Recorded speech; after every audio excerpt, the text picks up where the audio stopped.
at MOVATI. Today we're going to be going through some yoga stretches that will help you with your golf game this season. So standing with your heels hip distance apart, soft bend in your knees, neutral spine. Go ahead and raise your right arm to shoulder height. Use your left hand to draw your fingers back in the direction of your elbow. And making sure you're not experiencing any pain in this stretch. And in the next breath or two, we'll change sides.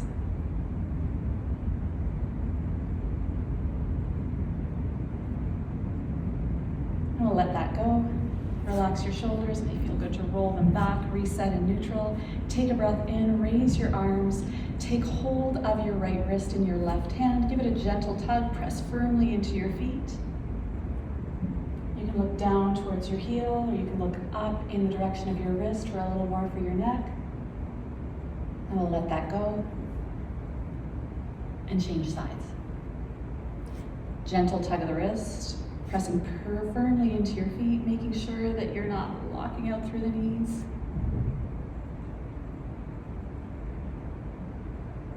We'll let that go. Hinging from the hips, making our way down to the mat. You can use blocks underneath your hands if it helps. Lowering onto your seat. Bring your feet forwards. You can come to an easy seated position. You can use blocks underneath your knees to support them. You can also roll up the back edge of your mat to elevate the hips if you're caring for your lower back. All right, let's bring the arms forwards again. This time we're going to cross the right elbow inside the left. For less, you can bend your left arm and draw your right arm a little closer to your chest. For more, you can wrap your arms around and press your right palm against your left. Draw the elbows forwards.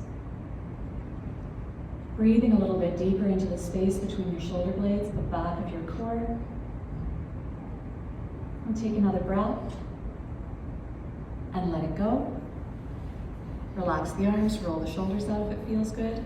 Let's try that again, taking it to the other side. Arms forwards. This time, we are going to go left arm inside of right. Option for less, this looks more like a 4. For more, we're wrapping the arms together, pressing against the palms, drawing the elbows away from the core in the direction of your shins or your feet. I'll let that go. Bring your feet forwards and position. It sometimes helps to shift your weight from side to side so you can find the bony landmarks of your sitting bones. Once you've established a solid foundation, slide your right heel in and use your hand to cradle the knee. Your left hand can hold your shin, your ankle, or the arch of your foot. It may help to rock it back and forth a few times. When you're ready for it, you can rest on the outer arch of your foot, aiming your top knee over the bottom knee. You might be flat on the foot with your leg a little higher up. If your body will take you there, you can slide your left leg towards the outside of your right hip, provided your right hip comes back to the mat. I'm going to turn around and show you what the upper body stretch looks like from behind.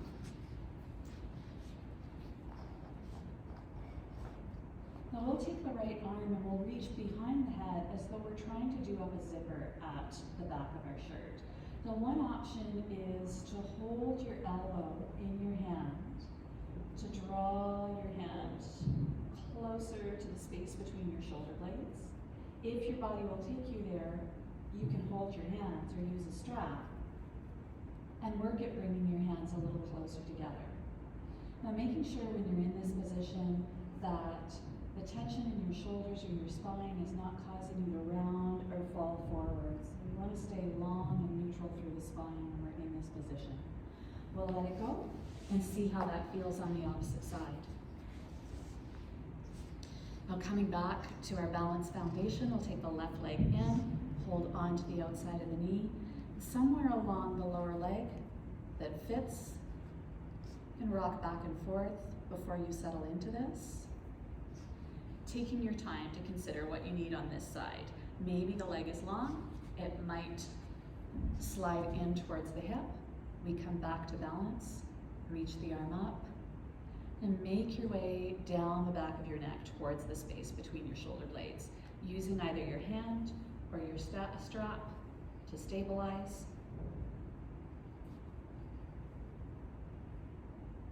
Keeping your chin parallel to the ground. Taking slow, deep breaths.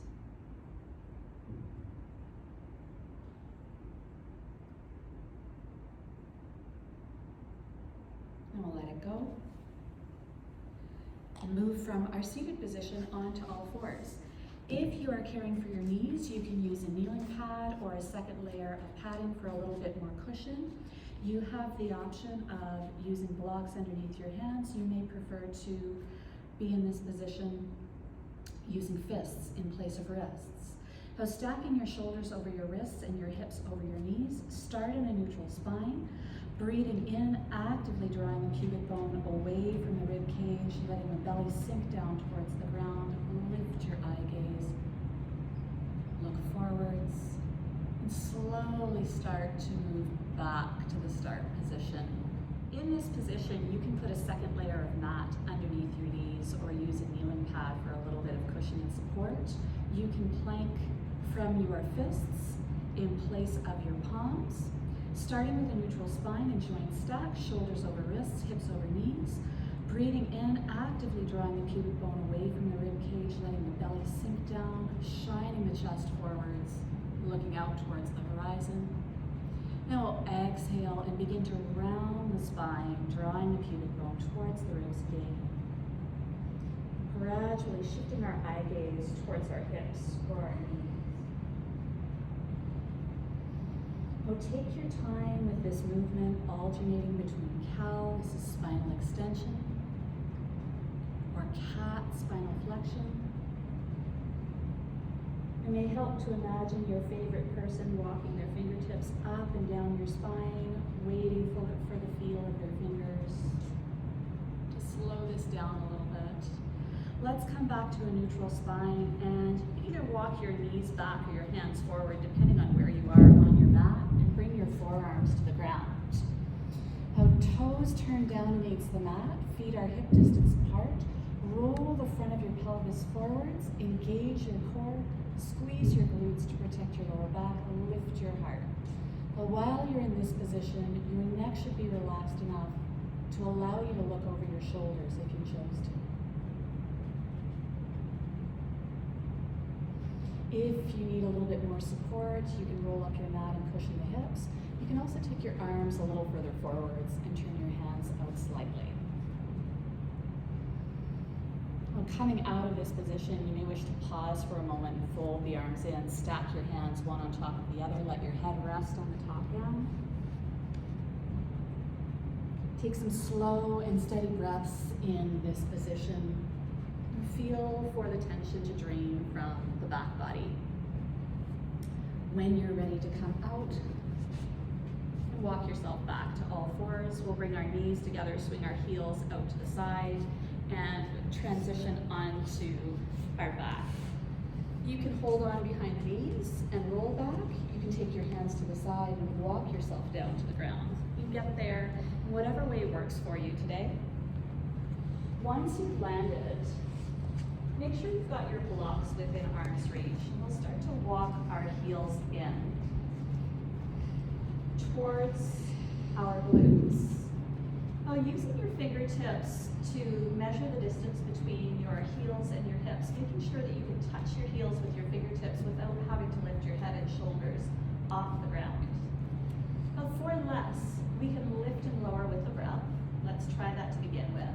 We'll squeeze the glutes, press the ground away with our feet. Inhale, lift the hips. We'll pause for a moment and exhale, lower down slowly. Returning to the start position. For more, you can use blocks for support. Take a block in each hand and press into your feet. As you start to elevate the hips, slide the blocks at a low or medium orientation underneath your glutes to give you added support.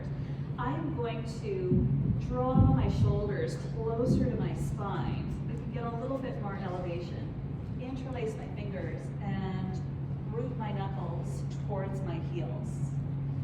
You can take 5 to 10 deep body breaths in this position. And if you're in the shoulder variation of the bridge, you can begin to let your hands go when you're ready and release the shoulders so that you can roll down slowly. If you've got the blocks, find a little bit of lift so you can take your blocks out, remove them, roll your spine down to the mat. I'll bring the legs forwards for a moment. It may feel good to rock your heels from side to side. You want to roll the wrists out and change directions. And I'll walk our heels back onto the mat at hip distance and bring the feet together. We'll take our arms wide into a T shape, making sure that your shoulders and your wrists stay on the ground. Bring your feet a little bit closer together. Press into your feet, engage your glutes to lift your hips, and slowly roll towards your right side. If your right thigh doesn't find the floor naturally, you can use a block to bring the ground to your body.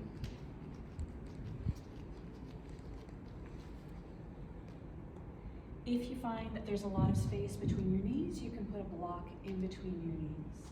Now you have the option of looking in the opposite direction of your leg to take a little bit more of this stretch into your neck.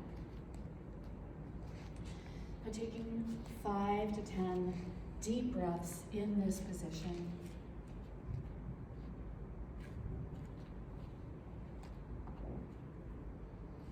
And clearing a path, you might need to move your blocks out of the way depending on where you place them. Engaging your glutes and your core will come back to center. You can take a moment to reset your head, neck, and shoulders if you need to. And I'll bring our feet a little closer together, press the ground away, engage the glutes, lift the hips, and fold to the opposite side. You might find with some of the movement we're exploring today that as you change sides, your range of motion is quite different.